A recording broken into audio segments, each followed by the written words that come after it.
ಶಾಂತಿ. ಮುರಳಿಯ ದಿನಾಂಕ 24/4/2022.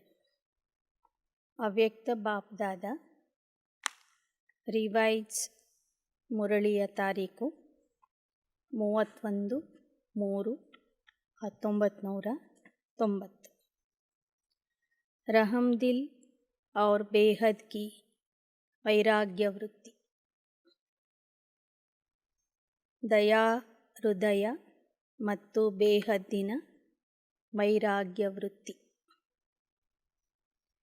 आज लवफुल और मर्सीफुल बाप दादा अपने समान बच्चों को देख रहे. ಈ ದಿನ ಪ್ರೇಮ ಸಾಗರ ದಯಾಸಾಗರ ಆಗಿರುವಂತಹ ಬಾಪ್ ದಾದಾರವರು ತಮ್ಮ ಸಮಾನ ಮಕ್ಕಳನ್ನು ನೋಡ್ತಾ ಇದ್ದಾರೆ. आज बाप दादा विश्व के सर्व अनजान बच्चों को देख रहे थे.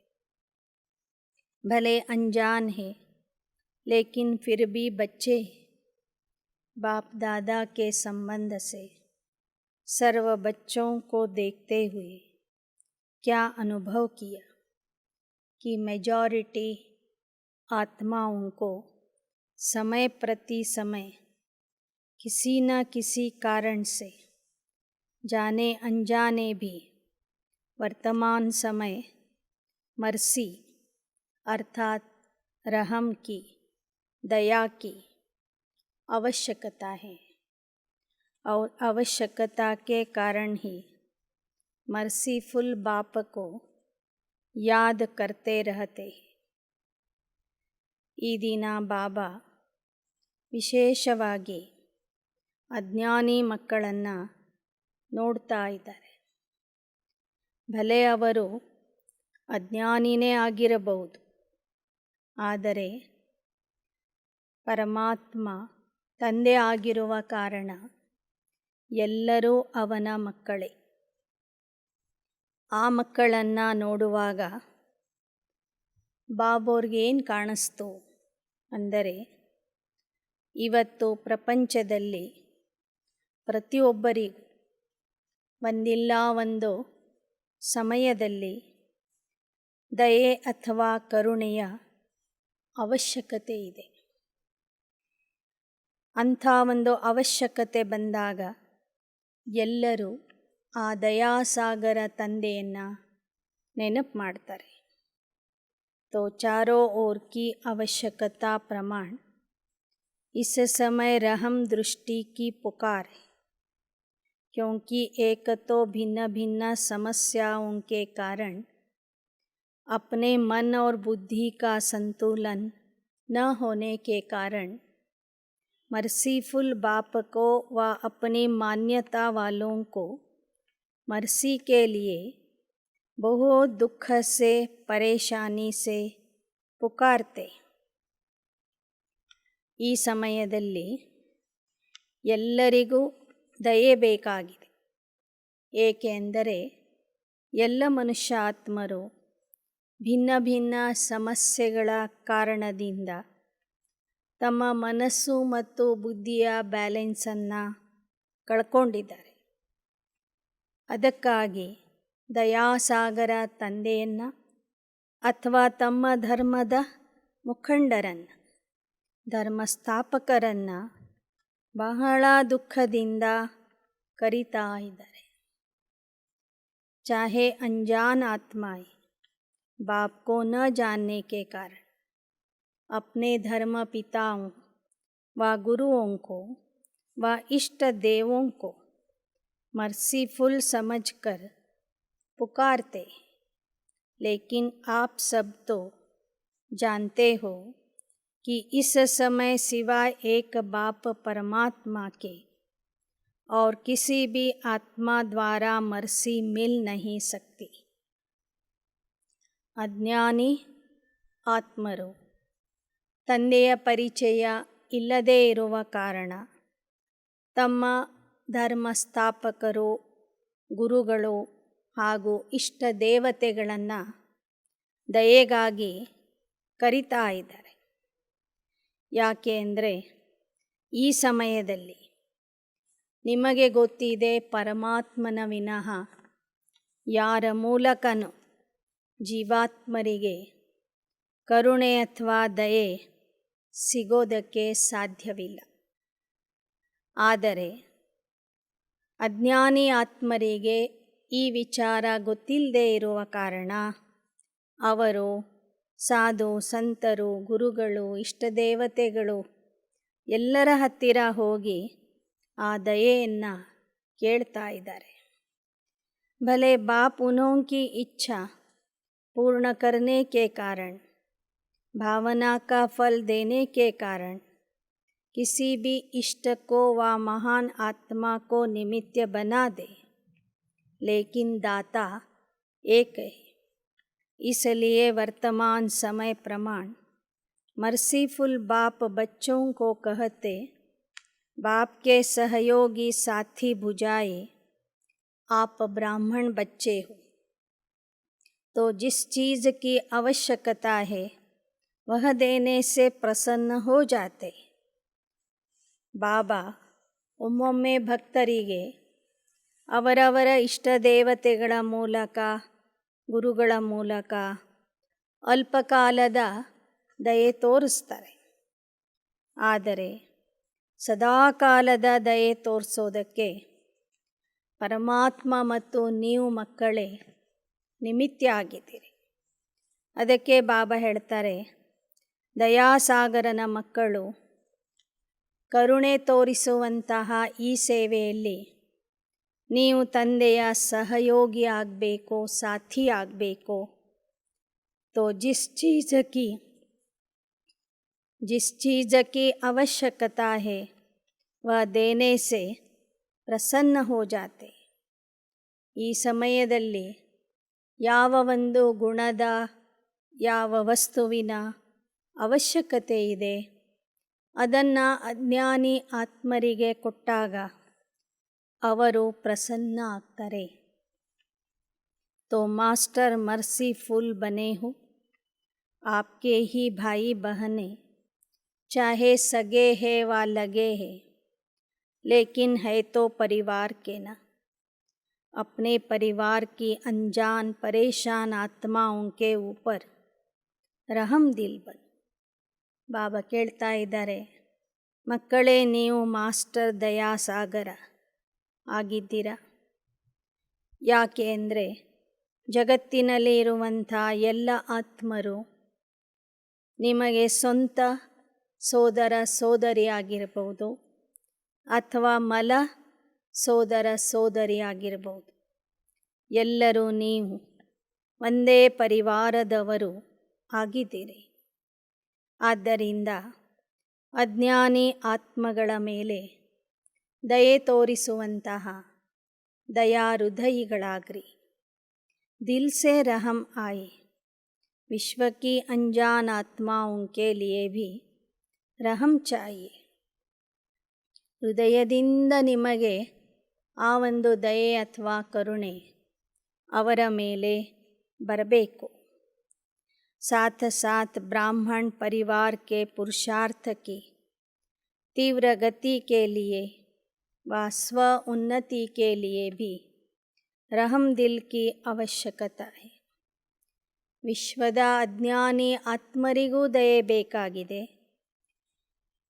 ಜೊತೆಗೆ ಬ್ರಾಹ್ಮಣ ಪರಿವಾರದ ಪುರುಷಾರ್ಥಿ ಆತ್ಮರಿಗೂ ದಯೆ ಬೇಕಾಗಿದೆ. ಮತ್ತು ನಿಮಗೂ ಸಹ ತೀವ್ರಗತಿಯಿಂದ ಮುಂದೆ ಹೋಗೋದಕ್ಕಾಗಿ, ಸ್ವ ಉನ್ನತಿಗಾಗಿ ನಿಮ್ಮ ಮೇಲೆ ನೀವು ದಯೆ ತೋರಿಸಬೇಕಾಗಿದೆ.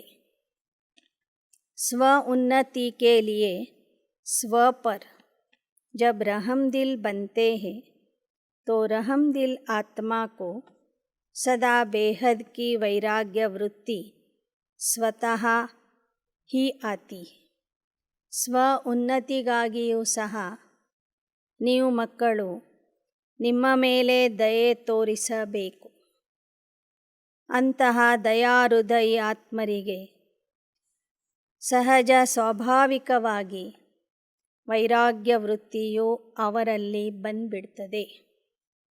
ಸ್ವಕ್ಕೆ ಪ್ರತಿ भी रहम कि मैं कितनी ऊंच ते ऊंच बाप की वही आत्मा हूँ और वही बाप समान बनने के ಲಕ್ಷ್ಯಧಾರಿ. ನಿಮ್ಮ ಬಗ್ಗೆಯೂ ನಿಮಗೆ ಸದಾ ದಯಾಭಾವನೆ ಇರಬೇಕು. ನೀವು ಉನ್ನತಾತಿ ಉನ್ನತ ತಂದೆಯ ಮಕ್ಕಳಾಗಿದ್ದೀರಿ ಮತ್ತು ತಂದೆಯ ಸಮಾನ ಆಗುವ ಲಕ್ಷ್ಯ ಅಥವಾ ಗುರಿಯನ್ನು ಇಟ್ಕೊಂಡು ನಡೆಯುವಂತಹ ಪುರುಷಾರ್ಥಿಗಳಾಗಿದೆ. ತಂದೆಯ ಸಮಾನ ಆಗಬೇಕು ಎಂಬ ಲಕ್ಷ್ಯಧಾರಿಯಾಗಿದ್ದೀರಿ. उस प्रमाण ओरिजिनल श्रेष्ठ स्वभाव व संस्कार में अगर कोई कमी है तो अपने ऊपर दिल का रहम कमियों से वैराग्य दिला देगा. ಒಂದು ವೇಳೆ ತಂದೆಯ ಸಮಾನ ಆಗುವಂಥ ಪುರುಷಾರ್ಥದಲ್ಲಿ ನಿಮ್ಮ ಹಳೆ ಸ್ವಭಾವ ಸಂಸ್ಕಾರದ ಕೊರತೆ ಏನಾದರೂ ಅಥವಾ ದುರ್ಬಲತೆ ಏನಾದರೂ ಬಂದರೆ ನಿಮಗೆ ನಿಮ್ಮ ಮೇಲೆ ದಯೆ ಬರಬೇಕು. ಬಾಬಾ ಹೇಳ್ತಾರೆ, ತಂದೆಯ ಸಮಾನ ಆಗುವ ಪುರುಷಾರ್ಥದಲ್ಲಿ ಏನಾದರೂ ನಿಮ್ಮ ಹಳೆ ಸಂಸ್ಕಾರ ಸ್ವಭಾವದ ದುರ್ಬಲತೆ ಮಧ್ಯದಲ್ಲಿ ಬಂದರೆ ಆಗ ನಿಮಗೆ ನಿಮ್ಮ ಮೇಲೆ ದಯೆ ಬರಬೇಕು. ಆ ಅವಗುಣಗಳು ಅಥವಾ ಹಳೆ ಸಂಸ್ಕಾರ ಸ್ವಭಾವದ ಮೇಲೆ ವೈರಾಗ್ಯ ಬರಬೇಕು. ದಯೆ ಬಂದಾಗ ಸಹಜವಾಗಿ ವೈರಾಗ್ಯನೂ ಬಂದ್ಬಿಡ್ತದೆ. बाप दादा आज यही रूह रूहान कर रहे थे कि सभी बच्चे नॉलेज में बहुत होशियार हैं. पॉइंट स्वरूप तो बन गए, लेकिन हर कमजोरी को जानने की पॉइंट्स है. जानते भी है कि यह होना नहीं चाहिए, करना नहीं चाहिए. यह जानते हुए भी पॉइंट स्वरूप बनना और जो कुछ व्यर्थ देखा सुना और अपने से हुआ उसको फुल स्टॉप की पॉइंट लगाना नहीं आता है. पॉइंट्स तो है, लेकिन पॉइंट स्वरूप बनने के लिए विशेष क्या आवश्यकता है. ಬಾಪ್ ದಾದಾರವರು ಈ ದಿನ ಪರಸ್ಪರ ವಾರ್ತಾಲಾಪ ಮಾಡ್ತಿದ್ರು.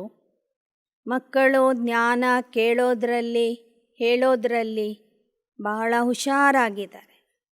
ಆದರೆ ಆ ಜ್ಞಾನದ ಸ್ವರೂಪ ಆಗೋದ್ರಲ್ಲಿ ಹಿಂದಿದ್ದಾರೆ. ಗೊತ್ತಿದೆ ಈ ಥರ ಮಾಡಬೇಕು, ಈ ಥರ ಮಾಡಬಾರದು ಅಂತ. ಗೊತ್ತಿದ್ರೂ ಸಹ ಆ ಜ್ಞಾನದ ಪಾಯಿಂಟಿನ ಸ್ವರೂಪ ಮಕ್ಕಳು ಆಗ್ತಿಲ್ಲ. ಪಾಯಿಂಟ್ ಅಂದರೆ ಜ್ಞಾನದ ಒಂದು ವಿಚಾರ ಅಥವಾ ಬಿಂದು. ಆ ಜ್ಞಾನದ ವಿಚಾರದಲ್ಲಿ ಮಕ್ಕಳು ಸ್ವರೂಪ ಆಗ್ತಾ ಇಲ್ಲ ಮತ್ತು ಏನೆಲ್ಲ ವ್ಯರ್ಥ ನೋಡ್ತಾ ಇದ್ದಾರೆ, ಕೇಳ್ತಾ ಇದ್ದಾರೆ ಅಥವಾ ತಮ್ಮ ಮೂಲಕ ಏನಾದರೂ ವ್ಯರ್ಥ ಕರ್ಮ ಮಾಡಿರ್ತಾರೆ. ಅದಕ್ಕೆ ಪೂರ್ಣ ವಿರಾಮ ಹಾಕುವ ಶಕ್ತಿನೂ ಮಕ್ಕಳಲ್ಲಿ ಬಂದಿಲ್ಲ. ಒಂದು ಜ್ಞಾನದ ಪಾಯಿಂಟ್ ಆಗ್ತಾ ಇಲ್ಲ, ಅಂದರೆ ಜ್ಞಾನದ ಸ್ವರೂಪ ಆಗ್ತಿಲ್ಲ.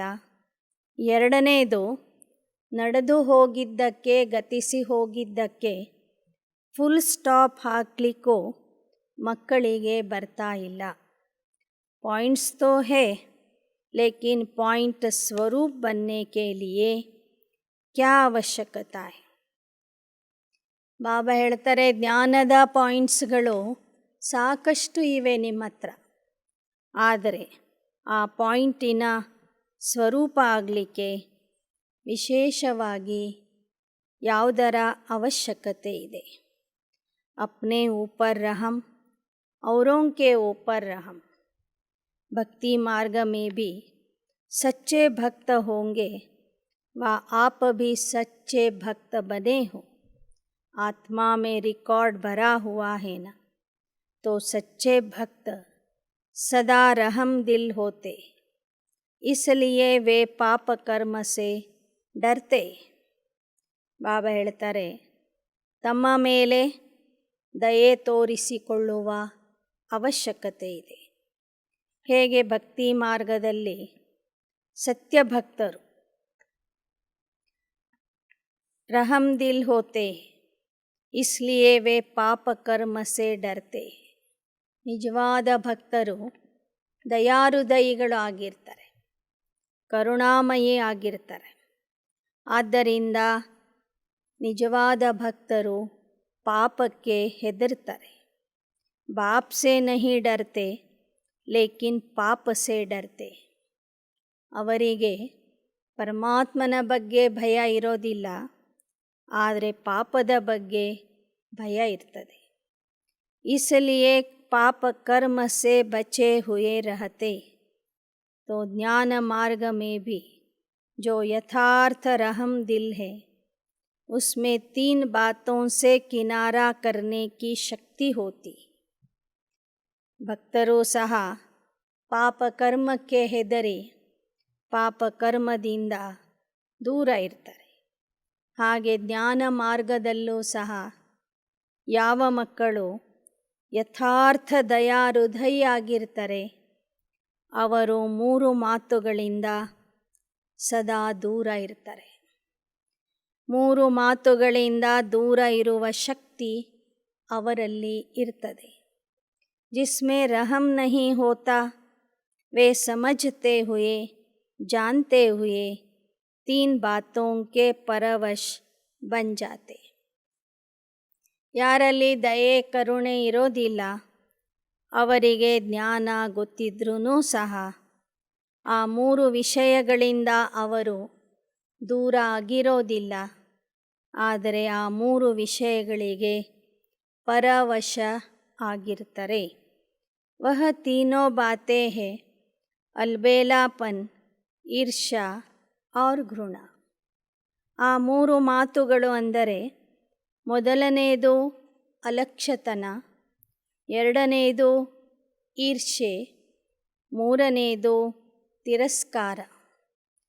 कोई भी कमजोरी व कमी का कारण 90% यह तीनों बातें ही होती. ಯಾವುದೇ ಒಂದು ದುರ್ಬಲತೆ ಬರೋದಕ್ಕೆ ಕಾರಣ 90% ಮಕ್ಕಳು ಈ 3 ವಿಷಯಗಳಿಗೆ ಅಧೀನ ಆಗಿಬಿಡ್ತಾರೆ. ಯಾರೇ ಇರಲಿ 90% ಫೇಲ್ ಆಗಲಿಕ್ಕೆ ಕಾರಣ ಈ 3 ವಿಷಯಗಳು. और जो रहम दिल होगा वह बाप के साथी धर्मराज की सजा से किनारा करने की शुभ इच्छा रखते.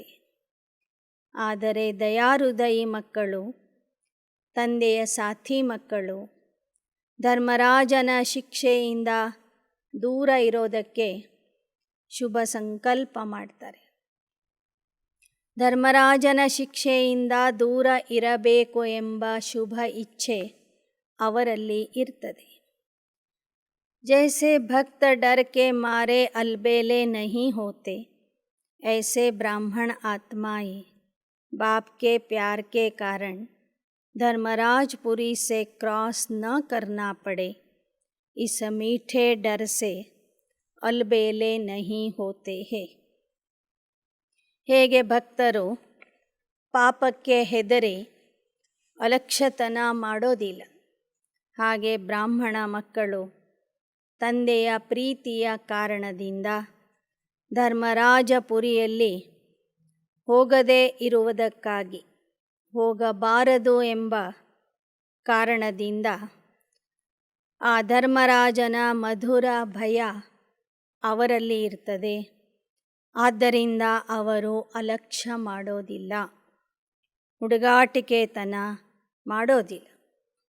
ಬಾಪ್ ಕಾ ಪ್ಯಾರ್ उससे किनारा करा देता है. ತಂದೆಯ ಪ್ರೀತಿ ಅಂತಹ ಮಕ್ಕಳನ್ನು ಧರ್ಮರಾಜಪುರಿಯಿಂದ, ಧರ್ಮರಾಜಪುರಿಯ ಶಿಕ್ಷೆಯಿಂದ दूर ಮಾಡ್ತದೆ. अपने दिल का रहम अलबेलापन समाप्त कर देता है और जब अपने प्रति रहम भावना आती है तो जैसी वृत्ति, जैसी स्मृति, वैसी सर्व ब्राह्मण सृष्टि के प्रति स्वतः ही रहम दिल बनते. ತಮ್ಮ ಬಗ್ಗೆ ದಯೆ ಇತ್ತು ಅಂದರೆ ಅದು ನಿಮ್ಮಲ್ಲಿ ಇರುವ ಅಲಕ್ಷ್ಯತನವನ್ನು ಸಮಾಪ್ತಿ ಮಾಡ್ತದೆ ಮತ್ತು ಆ ದಯಾಭಾವನೆ ನಿಮ್ಮಲ್ಲಿ ಇರುವ ವೃತ್ತಿ, ಸ್ಮೃತಿ ಹಾಗೂ ಎಲ್ಲರನ್ನೂ ನೋಡುವ ದೃಷ್ಟಿಯೂ ಸಹ ಅದು ಪರಿವರ್ತನೆ ಮಾಡಿಸ್ತದೆ. ಎಲ್ಲರ ಬಗ್ಗೆಯೂ ಸಹ ನಿಮ್ಮಲ್ಲಿ ದಯಾದೃಷ್ಟಿ ಬಂದ್ಬಿಡ್ತದೆ. ಯಹ ಹೇ ಯಥಾರ್ಥ ಜ್ಞಾನಯುಕ್ತ ರಹಂ. ಇದು ಯಥಾರ್ಥವಾದಂತಹ ಜ್ಞಾನಯುಕ್ತ ದಯೆಯಾಗಿದೆ. ಬಿನಾ ಜ್ಞಾನಕ್ಕೆ रहम कभी नुकसान भी करता है, लेकिन ज्ञानयुक्त रहम किसी आत्मा के प्रति ईर्ष्या व घृणा का भाव दिल में उत्पन्न करने नहीं देगा. ಜ್ಞಾನ ಇಲ್ಲದೇ ಇರೋರು ಸಹ ದಯೆ ತೋರಿಸ್ತಾರೆ, ಆದರೆ ಅದರಲ್ಲಿ ಒಮ್ಮೊಮ್ಮೆ ನುಕ್ಸಾನ ಆಗುವ ಚಾನ್ಸ್ ಇರ್ತದೆ. ಆದರೆ ಯಾವ ಮಕ್ಕಳು ಜ್ಞಾನಯುಕ್ತ ದಯೆಯನ್ನು ತಮ್ಮ ಮೇಲೇನೂ ತೋರಿಸ್ತಾರೆ, ಅನ್ಯರ ಮೇಲೇನೂ ತೋರಿಸ್ತಾರೆ, ಅವರಲ್ಲಿ ಇರುವ ಈರ್ಷ್ಯೆ ಮತ್ತು ತಿರಸ್ಕಾರ ಹೋಗಿಬಿಡ್ತದೆ. ಯಾರಲ್ಲಿ ದಯೆ ಇರ್ತದೋ ಅವರಲ್ಲಿ ಈರ್ಷ್ಯೆ ಮತ್ತು ತಿರಸ್ಕಾರದ ಭಾವನೆ उत्पत्ति आगोदिಲ್ಲ. ज्ञानयुक्त रहम के साथ स्वयं की रूहानियत का रूहाब भी अवश्य होता है. अकेला रहम नहीं होता. ಜ್ಞಾನಯುಕ್ತ ದಯೆ ಎಲ್ಲಿ ಇರ್ತದೆ ಅಲ್ಲಿ ಆತ್ಮೀಯತೆಯ ನಶೆನೂ ಅವಶ್ಯವಾಗಿ ಇರ್ತದೆ. ಜ್ಞಾನಯುಕ್ತ ದಯೆ ಇದ್ದಲ್ಲಿ नशे ಮತ್ತು ಖುಷಿಯೂ ಇರ್ತದೆ. लेकिन रहम और रूहाब दोनों का बैलेंस रहता है. ದಯಾಹೃದಯಿ ಮಕ್ಕಳಲ್ಲಿ ಆ ದಯೆನೂ ಕಾಣಿಸ್ತಾ ಇರ್ತದೆ, ಆತ್ಮಿಕ ನಶೆನೂ ಕಾಣಿಸ್ತಾ ಇರ್ತದೆ.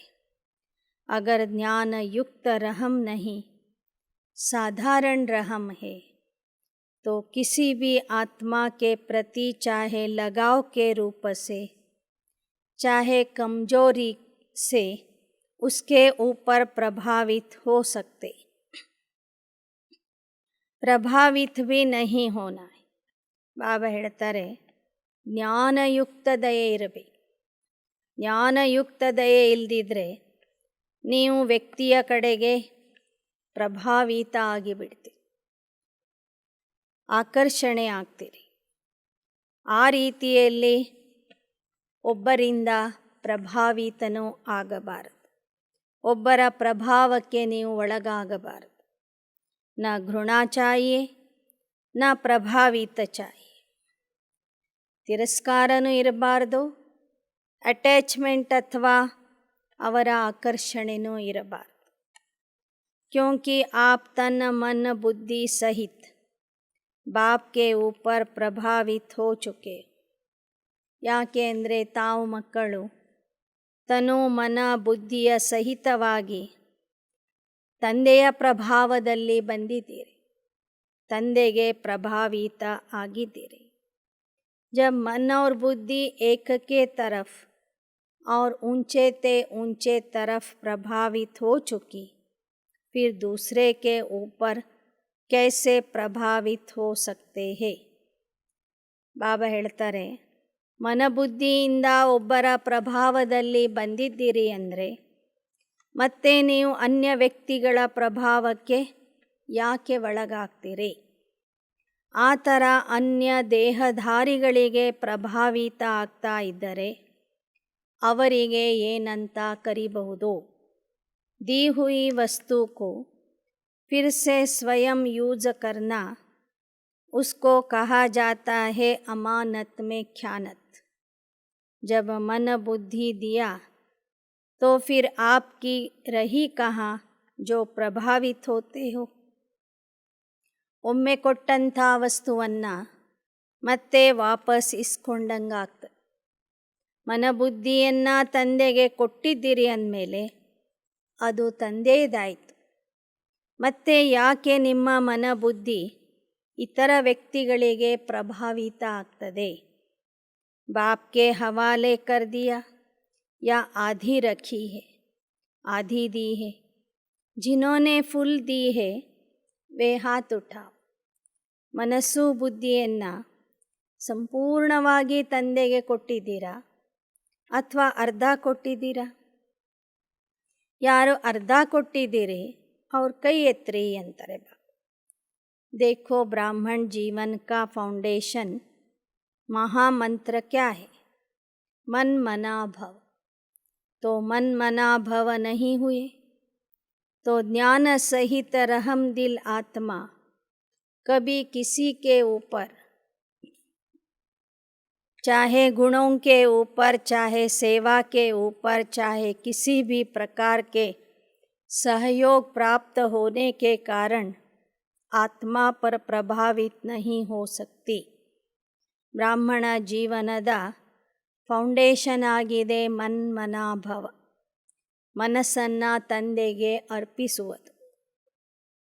ಹೀಗೆ ಯಾರು ಮನ್ಮನಾಭವ ಆಗಿರ್ತಾರೆ, ಜ್ಞಾನಯುಕ್ತವಾದಂಥ ದಯೆ ಯಾರಲ್ಲಿ ಇರ್ತದೆ, ಅಂಥ ಮಕ್ಕಳು ಅನ್ಯ ದೇಹಧಾರಿಗಳ ಗುಣಗಳ ಕಡೆಗೆ, ಸೇವೆಯ ಕಡೆಗೆ, ಸಹಯೋಗದ ಕಡೆಗೆ ಆಕರ್ಷಿತ ಆಗೋದಿಲ್ಲ, अन्यर प्रभावಕ್ಕೆ ಒಳಗಾಗೋದಿಲ್ಲ. क्योंकि बेहद के वैरागी होने के कारण बाप के स्नेह, सहयोग, साथ इनके सिवाय और कुछ उसको दिखाई नहीं देगा.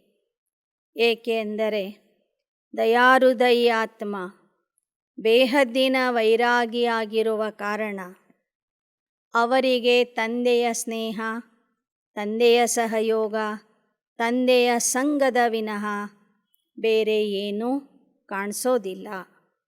बुद्धि में आएगा ही नहीं. तुम्ही से उठूं, तुम्ही से सोऊं, तुम्ही से खाऊं, तुम्ही से सेवा करूं, तुम्ही साथ कर्म योगी बनूं. यही स्मृति सदा उस आत्मा को रहती. ಅವರ ಬುದ್ಧಿಯಲ್ಲಿ ಬೇರೆ ವಿಚಾರನೇ ಬರೋದಿಲ್ಲ. ನಿನ್ನ ಜೊತೆಗೆ ಊಟ ಮಾಡ್ತೀನಿ, ನಿನ್ನ ಜೊತೆಗೆ ಮಲಗ್ತೀನಿ, ನಿನ್ನ ಸೇವೆಯಲ್ಲಿ ತೊಡಗ್ತೀನಿ, ಕರ್ಮಯೋಗಿ ಆಗ್ತೀನಿ ಎಂಬ ಸ್ಮೃತಿ ಆ ದಯಾಹೃದಯಿ ಆತ್ಮದಲ್ಲಿ ಸದಾ ಇರ್ತದೆ. भल कोई श्रेष्ठ आत्मा द्वारा सहयोग मिलता भी है, लेकिन उसका भी दाता कौन है? तो एक बाप की तरफ ही बुद्धि जाएगी ना. भले ಸೇವಾ ಕ್ಷೇತ್ರದಲ್ಲಿ ಒಬ್ಬರಿಂದ ಹೆಚ್ಚಿನ ಸಹಯೋಗ ಸಿಗ್ತದೆ, ಆದರೆ ಆ ಸಹಯೋಗ ಕೊಡಿಸುವವನು ಯಾರು? ಪರಮಾತ್ಮನೇ ಅವರಿಗೆ ಪ್ರೇರಣೆ ಕೊಟ್ಟು ಯಜ್ಞಕ್ಕೆ ಸಹಯೋಗ ಕೊಡಿಸಿರ್ತಾರೆ. ಆದ್ದರಿಂದ ದಯಾಹೃದಯಿ ಮಕ್ಕಳ ಬುದ್ಧಿ ಕೇವಲ ಒಬ್ಬ ತಂದೆಯ ಕಡೆಗೆ ಮಾತ್ರ ಹೋಗ್ತದೆ. सहयोग लो, लेकिन दाता कौन है यह भूलना नहीं चाहिए. श्रीमत एक बाप की है.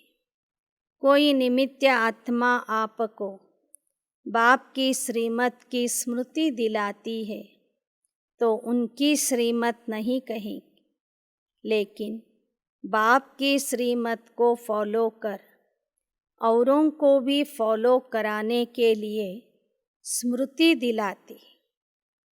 ಬಾಬಾ ಹೇಳ್ತಾರೆ, ಭಲೆ ಸಹಯೋಗ ತಗೊಳ್ಳಿ, ಆದರೆ ತಂದೆಗೆ ಮರಿಬೇಡಿ. ಶ್ರೀಮತ ಕೇವಲ ಒಬ್ಬ ತಂದೆಯದ್ದೇ ಆಗಿದೆ. ನಿಮಿತ್ಯ ಶಿಕ್ಷಕಿಯರು ಅಥವಾ ನಿಮಿತ್ಯರು ನಿಮಗೆ ಶ್ರೀಮತದ ಸ್ಮೃತಿಯನ್ನು ಮಾಡಿಕೊಡ್ತಾರೆ. ಆದರೆ ಅದು ಅವರ ಮತ ಆಗಿರೋದಿಲ್ಲ, ಶ್ರೀಮತವನ್ನು ನೆನಪು ಮಾಡಿಸ್ತಾರೆ. निमित्य आत्माएं श्रेष्ठ आत्माएं कभी यह नहीं कहेगी कि मेरी मत पर चलो, मेरी मत ही श्रीमत है, यह नहीं कहेगी. ನಿಮಿತ್ಯ ಆತ್ಮರು ಯಾವತ್ತೂ ಈ ಥರ ಹೇಳೋದಿಲ್ಲ, ನೀವು ನನ್ನ ಮತದಂತೆ ನಡೀರಿ ಅಂತ. ನನ್ನ ಮತ ಅನ್ನೋದು ಅಲ್ಲಿ ಬರೋದೇ ಇಲ್ಲ. ಯಾರೇ ನಿಮಿತ್ಯರು ನಿಮಗೆ ಒಂದು ಸಲಹೆ ಕೊಡುವಾಗ ಶ್ರೀಮತ ಈ ಥರ ಇದೆ ಅಂತಲೇ ಹೇಳ್ತಾರೆ ವಿನಃ, ಶ್ರೀಮತದ ನೆನಪು ಮಾಡಿಕೊಡ್ತಾರೆ ವಿನಃ ತಮ್ಮ ಮತವನ್ನು ಕೊಡೋದಿಲ್ಲ. इसको कहते हैं यथार्थ सहयोग लेना और सहयोग देना. दीदी की दादी की श्रीमत नहीं कहेंगी, निमित्य बनते हैं. श्रीमत की शक्ति स्मृति दिलाते, इसलिए कोई भी आत्मा के ऊपर प्रभावित नहीं होना. ಇಲ್ಲಿ ದೀದಿ ದಾದಿ ಯಾರೇ ಒಂದು ಮಾತನ್ನು ನಿಮಗೆ ತಿಳಿಸಲಿ, ಅವರು ತಂದೆ ಹೇಳಿದ್ದನ್ನೇ ನಿಮಗೆ ಹೇಳ್ತಾರೆ ವಿನಃ ತಮ್ಮ ವಿಚಾರ ಯಾರೂ ಸಹ ಹೇಳೋದಿಲ್ಲ. ಬಾಬಾ ಈ ಥರ ಹೇಳಿದ್ದಾರೆ, ಬಾಬಾ ಈ ಥರ ಹೇಳ್ತಾರೆ ಅಂತಲೇ ಶ್ರೀಮತದ ಸ್ಮೃತಿ ಮಾಡಿಕೊಡ್ತಾರೆ, ನೆನಪು ಮಾಡಿಕೊಡ್ತಾರೆ ವಿನಃ ತಮ್ಮ ವಿಚಾರ ಹೇಳೋದಿಲ್ಲ. ಆದ್ದರಿಂದ ಬಾಬಾ ಹೇಳ್ತಾರೆ, ಯಾವುದೇ ವ್ಯಕ್ತಿಯ ಮೇಲೆ ಆಕರ್ಷಿತ ಆಗಬೇಡಿ, ಯಾವುದೇ ವ್ಯಕ್ತಿಯ ಪ್ರಭಾವಕ್ಕೆ ಒಳಗಾಗಬೇಡಿ. किसी भी बात में प्रभावित होते, चाहे उसके नाम की महिमा पर, रूप पर, किसी विशेषता पर, तो लगाव के कारण, प्रभावित होने के कारण बुद्धि वहाँ अटक जाएगी. अगर बुद्धि अटक गई तो उड़ती कला हो नहीं सकती.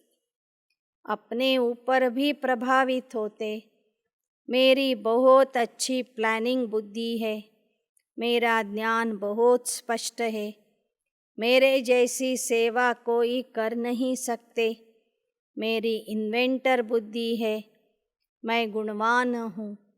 यह अपने ऊपर भी प्रभावित नहीं होना है.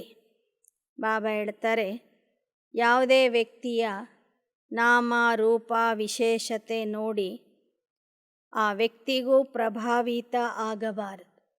ವ್ಯಕ್ತಿಯ ಕಡೆಗೆ ಬುದ್ಧಿ ಹೋದರೆ ನೀವು ಹಾರುವ ಕಲೆಯಲ್ಲಿ ಹಾರಲಿಕ್ಕೆ ಆಗೋದಿಲ್ಲ. ಹಾಗೆಯೇ ತಮ್ಮ ಪ್ರಭಾವಕ್ಕೂ ಒಳಗಾಗಬಾರ್ದು.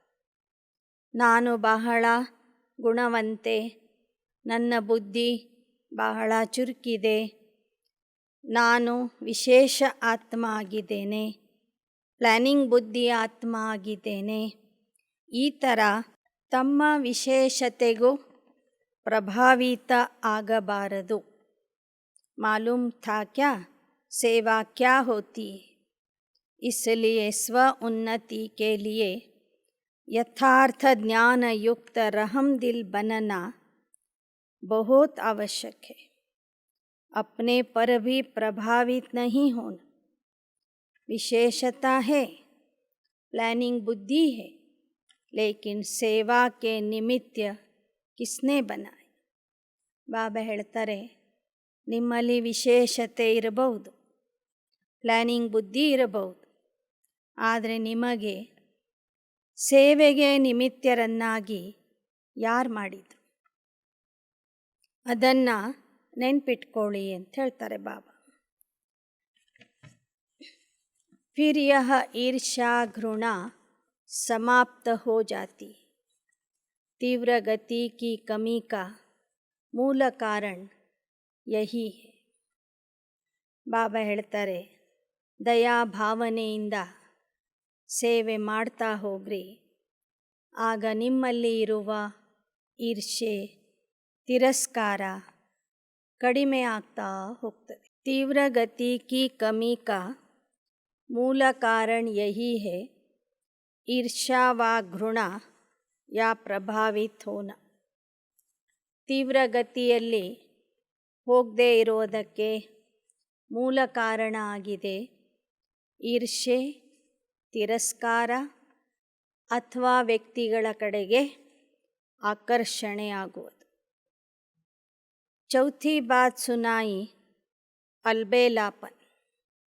4ನೇ ವಿಷಯ ಬಾಬಾ ಹೇಳಿದರು ಹುಡುಗಾಟಿಕೆತನ ಅಥವಾ ಅಲಕ್ಷ್ಯತನ. यह तो होता ही है, टाइम पर तैयार हो जाएंगे, यह है ಅಲ್ಬೇಲಾಪನ್.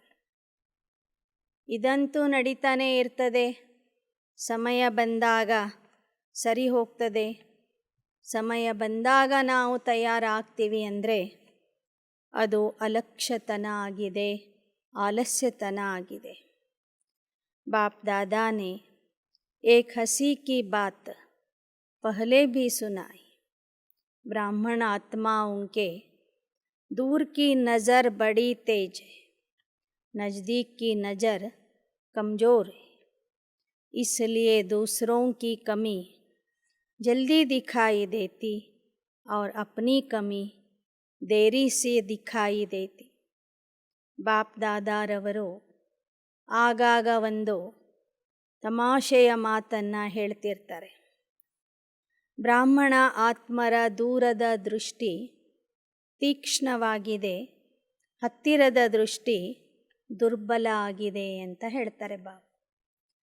ಅಂದರೆ ಬೇರೆಯವರಲ್ಲಿ ಇರುವ ಕುಂದು ಕೊರತೆ ಬೇಗ ಕಾಣಿಸ್ತದೆ, ತಮ್ಮಲ್ಲಿ ಇರುವ ಕುಂದು ಕೊರತೆ ದುರ್ಬಲತೆ ಮಕ್ಕಳಿಗೆ ಕಾಣಿಸೋದೇ ಇಲ್ಲ. तो रहम की भावना लवफुल भी हो, मर्सीफुल भी हो, इससे दिल से वैराग्य आएगा. ಆದ್ದರಿಂದ ಬಾಬಾ ಹೇಳ್ತಾರೆ ವರ್ತಮಾನ ಸಮಯದಲ್ಲಿ ಒಂದು ಪ್ರೇಮ ಸ್ವರೂಪನೂ ಆಗಬೇಕಾಗಿದೆ, ದಯಾ ಸ್ವರೂಪನೂ ಆಗಬೇಕಾಗಿದೆ. ಆಗ ನಿಮಗೆ ಮನಸ್ಸಿನಿಂದ ವೈರಾಗ್ಯ ಬರುವುದು. जिस समय सुनते व भट्टी होती उस समय समझते हैं कि ऐसे ही करना है, वह अल्पकाल का वैराग्य आता है, दिल का नहीं हो. ಮಧುಬನದಲ್ಲಿ ಭಟ್ಟಿ ಮಾಡುವಾಗ, ಕ್ಲಾಸ್ ಕೇಳುವಾಗ ಹೌದು ನಾವು ಇದೇ ಥರ ಮಾಡಬೇಕು, ನಡಿಬೇಕು ಅಂತ ಸಂಕಲ್ಪ ಬರ್ತದೆ. ಅದು ಅಲ್ಪಕಾಲದ ವೈರಾಗ್ಯ ಬಂದಿರ್ತದೆ ವಿನಃ ಅದು ಮನಸ್ಸಿನಿಂದ ಬಂದಿರೋದಿಲ್ಲ. जो बाप को अच्छा नहीं लगता उससे दिल से वैराग्य आना चाहिए ना. ತಂದೆಗೆ ಯಾವ ವಿಷಯ ಸೇರೋದಿಲ್ಲ ಅದು ನಿಮಗೂ ಸೇರಬಾರ್ದು, ನಿಮಗೂ ಅದರ ಮೇಲೆ ವೈರಾಗ್ಯ ಬರಬೇಕು. अपने आप को भी अच्छा नहीं लगता, बेहद की वैराग्य वृत्ति का हल चला, रहम दिल बन. कई बच्चे बहुत अच्छी अच्छी बातें सुनाते हैं, कहते हैं जब कोई झूठ बोलता है तो बहुत गुस्सा आता, झूठ पर गुस्सा आता है, या कोई गलती करता है तो गुस्सा आता है, वैसे नहीं आता. उसने झूठ बोला यह तो ठीक है, उसको रॉन्ग समझते हो, और जो आप गुस्सा करते हो वह फिर राइट है क्या? रॉन्ग है. रॉन्ग को कैसे समझा सकते? ಬಾಬಾ ಹೇಳ್ತಾರೆ ಮಕ್ಕಳು ಕೆಲವ್ರು ಹೇಳ್ತಾರಂತೆ ಬಾಬಾ ನಮಗೆ ಸುಮ್ಮನೆ ಸಿಟ್ಟು ಬರೋದಿಲ್ಲ, ಒಬ್ಬರು ಸುಳ್ಳು ಹೇಳಿದರೆ ತಪ್ಪು ಮಾಡಿದರೆ ಆಗ ನಮಗೆ ಸಿಟ್ಟು ಬರ್ತದೆ ಅಂತ. ಬಾಬಾ ಹೇಳ್ತಾರೆ ಅವರೇನೋ ತಪ್ಪು ಮಾಡಿ ಪಾಪ ಮಾಡಿಬಿಟ್ರು, ನೀವ್ಯಾಕೆ ಸಿಟ್ಟಾಗಿ ಇನ್ನೊಂದು ಪಾಪ ಮಾಡ್ತೀರಿ? ಸಿಟ್ಟಿದ್ದವರು ಬೇರೆಯವರ ಸಿಟ್ಟನ್ನು ತೆಗಿಲಿಕ್ಕೆ ಆಗೋದಿಲ್ಲ. उस समय अपनी गलती को नहीं देखते, लेकिन दूसरे के झूठ की छोटी बात को भी बड़ा कर देते. ಅಂಥ ಸಮಯದಲ್ಲಿ ಮಕ್ಕಳು ತಾವು ಮಾಡುವ ತಪ್ಪನ್ನು ನೋಡೋದಿಲ್ಲ, ಬೇರೆಯವರ ಸಣ್ಣ ತಪ್ಪನ್ನು ದೊಡ್ಡದಾಗಿ ಮಾಡ್ತಾರೆ. ಐಸೆ ಸಮಯ ಪರ್ ರಹಮ್ ದಿಲ್ ಬನ್. ಅಂಥ ಸಮಯದಲ್ಲಿ ನೀವು ದಯಾಹೃದಯಿಗಳಾಗ್ರಿ. ಅಪ್ನಿ ಪ್ರಾಪ್ತ ಹುಯಿ ಶಕ್ತಿಯೋ ದ್ವಾರ ರಹಮ್ ದಿಲ್ ಬನು, ಸಹಯೋಗ ದೋ. ತಂದೆಯಿಂದ ನಿಮಗೆ ಸಿಕ್ಕಿರುವ ಶಕ್ತಿಗಳ ಆಧಾರದಿಂದ ದಯಾಹೃದಯಿಗಳಾಗ್ರಿ. ಪರಸ್ಪರರಿಗೆ ಸಹಯೋಗ ಕೊಡಿ. लक्ष्य अच्छा रखते कि उनको झूठ से बचा रहे. लक्ष्य अच्छा है, उसके लिए मुबारक हो, लेकिन रिजल्ट क्या निकली, वह भी फेल, आप भी फेल. तो फेल वाले को क्या पास कराएगा. ಸುಳ್ಳು ಹೇಳಿದವರಿಗೆ ಸಿಟ್ಟು ಮಾಡ್ತೀರಿ ಅಂದರೆ ಒಳಗೆ ಗುರಿ ಏನೋ ಒಳ್ಳೆಯದಿರ್ತದೆ ನಿಮಗೆ. ಆದರೆ ಅದನ್ನೇ ನೀವು ಸಿಟ್ಟಿನಿಂದ ಹೇಳಿದರೆ ನೀವು ಫೇಲ್ ಆಗ್ತೀರಿ, ಅವರೂ ಫೇಲ್ ಆಗ್ತಾರೆ. ಫೇಲ್ ಆಗೋರನ್ನ ಹೇಗೆ ಪಾಸ್ ಮಾಡ್ತಾರೆ. ಕೈ ಫಿರ್ ಸಮಜ್ತೆ ಹೇ ಹಮಾರಿ ಜಿಮ್ಮೆವಾರಿ है, उसको अच्छा बनाना, आगे बढ़ाना. तो जिम्मेवारी निभाने वाला पहले अपने जिम्मेवारी उस समय निभा रहे हो या दूसरे की निभाते. ಕೆಲವ್ರು ಹೇಳ್ತಾರೆ, ಇವರನ್ನು ಸರಿ ಮಾಡೋದು, ದಾರಿ ತೋರಿಸೋದು ನಮ್ಮ ಜವಾಬ್ದಾರಿಯಾಗಿದೆ ಅಂತ. ಆ ಜವಾಬ್ದಾರಿಯನ್ನು ನಿಭಾಯಿಸುವಾಗ ದಯಾಹೃದಯಿಯಾಗಿ, ಪ್ರೇಮ ಸ್ವರೂಪ ಆಗಿ ಆ ಜವಾಬ್ದಾರಿಯನ್ನು ನಿಭಾಯಿಸ್ರಿ. कई निमित्त टीचर बनते हैं तो समझते हैं छोटों के लिए हम जिम्मेवार हैं. इनको शिक्षा देनी है, सिखाना है, लेकिन सदैव यह सोचो यथार्थ नॉलेज सोर्स ऑफ इनकम होगी. अगर आपने शिक्षक की जिम्मेवारी से शिक्षा दी तो पहले यह देखो कि उस शिक्षा से दूसरे की कमाई जमा हुई, सोर्स ऑफ इनकम हुआ या सोर्स ऑफ गिरावट हुई. इसलिए बाप दादा कहते, कोई भी कर्म करते हो तो त्रिकालदर्शी स्थिति में स्थित होकर करो. ಒಬ್ಬರನ್ನು ಓದಿಸುವುದು ನಿಮ್ಮ ಜವಾಬ್ದಾರಿಯಾಗಿರ್ತದೆ. ನೀವು ಅವರಿಗೆ ಶಿಕ್ಷಣ ಕೊಡ್ತೀರಿ.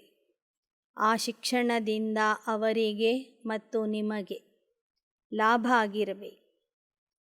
ಮನಸ್ಸು ಕೆಡಿಸ್ಕೋಬಾರ್ದು, ಈರ್ಷ್ಯಾ ದ್ವೇಷದ ಭಾವನೆ ಬರಬಾರ್ದು. ಅದಕ್ಕಾಗಿ ಬಾಬಾ ಹೇಳ್ತಾರೆ, ತ್ರಿಕಾಲದರ್ಶಿ ಸ್ಥಿತಿಯಲ್ಲಿ ಇದ್ದು ಕರ್ಮ ಮಾಡಿರಿ. सिर्फ वर्तमान नहीं देखो, इसने किया इसलिए कहा, लेकिन उसका भविष्य परिणाम क्या होगा वह भी देखो. जो पास्ट आदि अनादि स्थिति ब्राह्मण आत्माओं की थी, अब भी है और आगे भी रहेगी, उसी प्रमाण है. तीनों काल चेक करो तो समझा बाप दादा क्या चाहते. ಕೇವಲ ವರ್ತಮಾನ ನೋಡಬೇಡಿ, ನೀವೇನು ಮಾಡ್ತೀರಿ ಅದರ ಭವಿಷ್ಯದ ಪರಿಣಾಮ ಏನು ಆಗುವುದು ಅಂತ ವಿಚಾರ ಮಾಡಿ. ಹಿಂದೆ ಯಜ್ಞದ ಸ್ಥಿತಿ ಹೇಗಿತ್ತು, ಹಳೆ ಪುರುಷಾರ್ಥಿಗಳ ಸ್ಥಿತಿ ಹೇಗಿತ್ತು, ಈಗ ಯಾವ ಥರ ಇದೆ, ಮುಂದೆ ಯಾವ ಥರ ಇರಬೇಕು ಎಂಬುದರ ಬಗ್ಗೆ, ಮೂರೂ ಕಾಲದ ಬಗ್ಗೆ ವಿಚಾರ ಮಾಡಿ ಶಿಕ್ಷಣ ಕೊಡಿ.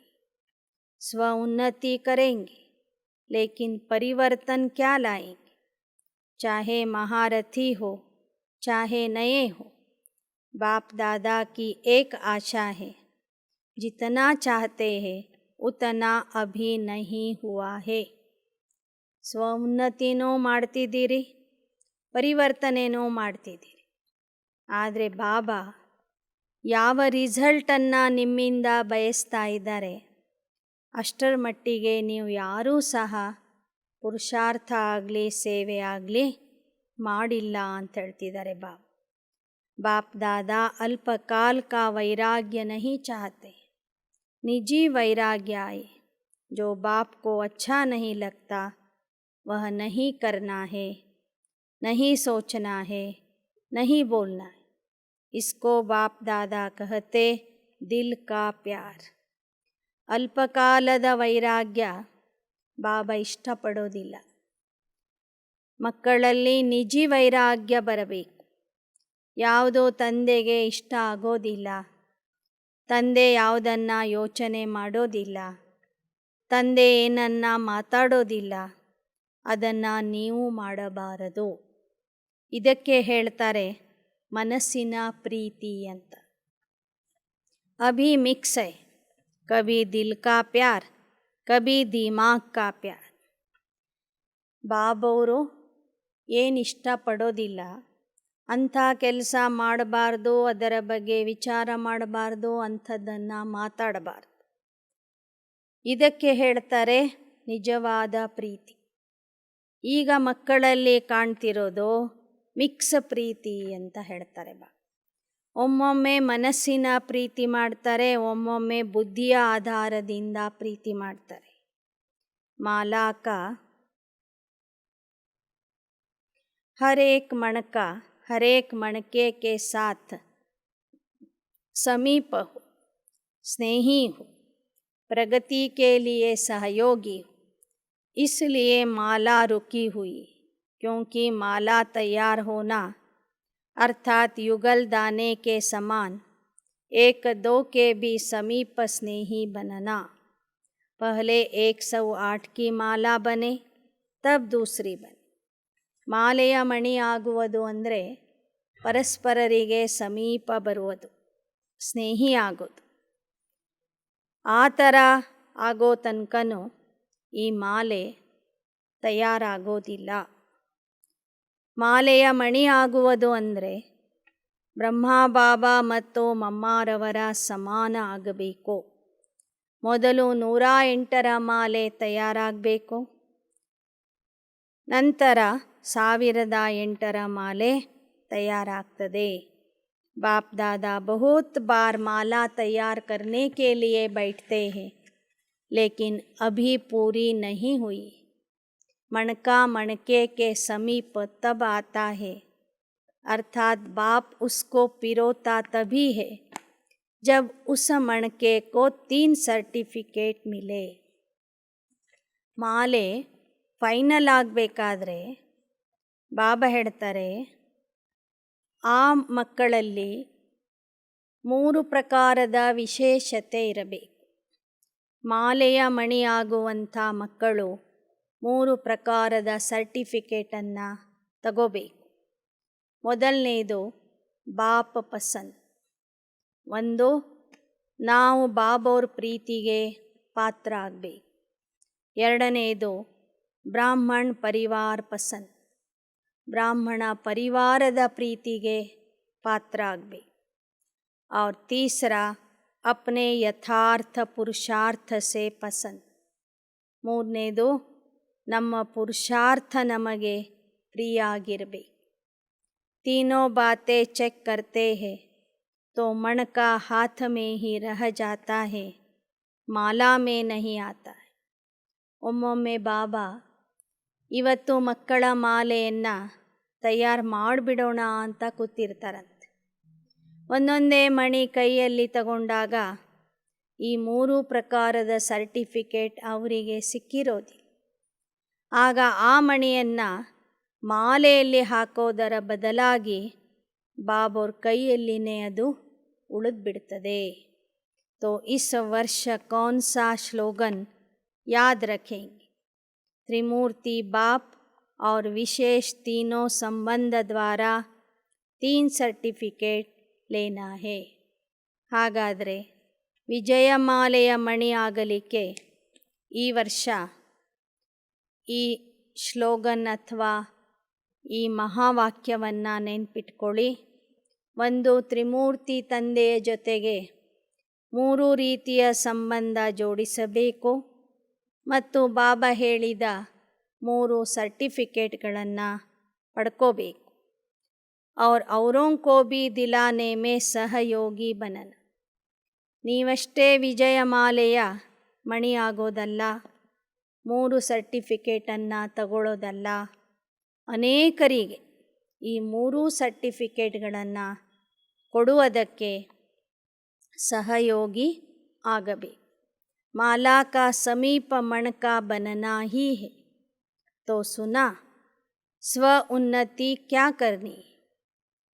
ಮಾಲೆಯ ಸಮೀಪ ಮಣಿಯಾಗಿ ಬರಬೇಕು. ತಿಳಿತೆ ಸ್ವ ಉನ್ನತಿ ಅಂದರೆ ಏನು ಅಂತ, ಯಾವ ರೀತಿಯಲ್ಲಿ ಸ್ವ ಉನ್ನತಿಯನ್ನು ಮಾಡ್ಕೋಬೇಕು. जैसे ब्रह्मा बाप का फाउंडेशन नंबर 1 परिवर्तन में क्या रहा? बेहद का वैराग्य. ಬ್ರಹ್ಮ ತಂದೆ ನಂಬರ್ 1 ಪಾಸ್ ಆಗಲಿಕ್ಕೆ ಬುನಾದಿ ಏನಾಗಿತ್ತು? ಬೇಹದ್ದಿನ ವೈರಾಗ್ಯ. जो बाप ने कहा वह ब्रह्मा ने किया, इसलिए विन करके 1 बन गए. ಶಿವಬಾಬಾ ಹೇಳಿದ್ದನ್ನೇ ಬ್ರಹ್ಮ ಬಾಬಾ ಆ ಕ್ಷಣದಲ್ಲಿ ಮಾಡಿ ತೋರಿಸಿದರು. ಆದ್ದರಿಂದ ಬ್ರಹ್ಮ ಬಾಬಾ ವಿಜಯಿಯಾಗಿ 1 ನಂಬರ್ ಬಂದುಬಿಟ್ರು, ನಂಬರ್ 1 ಸ್ಥಾನಕ್ಕೆ ಬಂದರು. ಈ ವರ್ಷ ವಿಶೇಷವಾಗಿ ಬಾಬಾ 3 ಸರ್ಟಿಫಿಕೇಟ್ಗಳನ್ನು ತಗೊಳ್ಳಿಕ್ಕೆ ಹೇಳ್ತಾ ಇದ್ದಾರೆ. 1 ಬಾಪ್ ಪಸಂದ್, 2ನೇದು ಪರಿವಾರ ಪಸಂದ್, 3ನೇದು ಸ್ವಪಸಂದ್. 1 ಪರಮಾತ್ಮ ಪ್ರಿಯ ಆಗಬೇಕು, 2ನೇದು ಬ್ರಾಹ್ಮಣ ಪರಿವಾರಕ್ಕೆ ಪ್ರಿಯ ಆಗಬೇಕು, 3ನೇದು ನಿಮಗೆ ನೀವು ಪ್ರಿಯ ಆಗಬೇಕು. ಈ 3 ಸರ್ಟಿಫಿಕೇಟ್ಗಳನ್ನು ಯಾರು ಪಡ್ಕೋತಾರೆ ಅವರು ವಿಜಯಮಾಲೆಯ ಮಣಿಯಾಗಿ ಬರ್ತಾರೆ.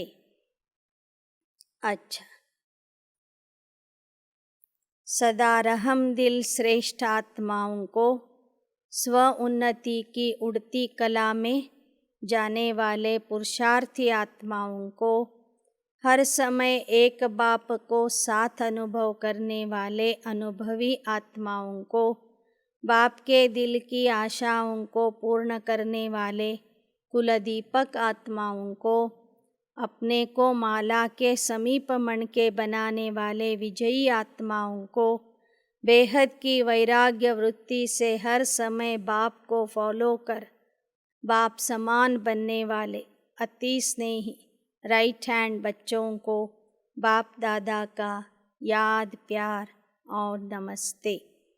वरदान. प्राप्तियों को इमर्ज कर सदा खुशी की अनुभूति करने वाले सहज योगी भव. ಪ್ರಾಪ್ತಿಗಳನ್ನು ಇಮರ್ಜ್ ಮಾಡಿಕೊಂಡು ಸದಾ ಖುಷಿಯ ಅನುಭವ ಮಾಡುವಂತಹ ಸಹಜ ಯೋಗಿ ಆಗಿರಿ.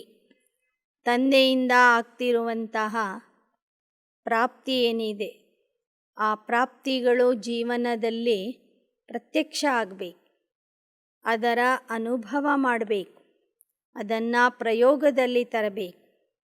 ಆ ರೀತಿಯಲ್ಲಿ ಅನುಭವ ಮಾಡುವುದರ ಮೂಲಕ ಖುಷಿಯಲ್ಲಿ ಇರುವಂತಹ ಸಹಜ ಯೋಗಿಗಳು ಆಗಿರಿ.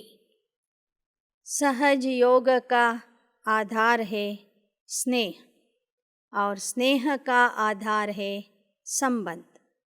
संबंध से याद करना सहज होता है. संबंध से ही सर्व प्राप्तियाँ होती है.